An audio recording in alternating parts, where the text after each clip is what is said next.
Do you need to uninstall a program? Let me show you a couple of neat little tricks to make that job easier. The best way to get to the list of the programs installed on your computer is to start by doing a right-click on the Start button.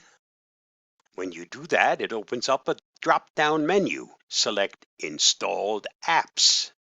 And when that opens, it will give you a listing of all the apps installed on your system. By default, it's alphabetical A to Z. What happens if you're not sure what the name of the program is that you want to uninstall? You have several options. You can scroll through the list until you find it because it's in alphabetical order.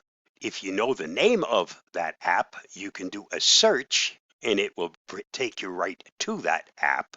But most of us, when we uninstall a program, it's usually one of the new ones that we've just installed. So there's a neat little trick, and under the Sort By, as I said, default is Name A to Z. There's a drop-down menu, select it, and here we have a couple of choices. Instead of A to Z, we can go backwards, Z to A, but we also have the ability to pick Date Installed as a search parameter. And when we do that, it's the last program that was installed will be at the top of the list, making it nice and easy to find and nice and easy to delete. Give that a try the next time you need to uninstall an app. Stay safe, stay secure. I hope that helps. Bye-bye.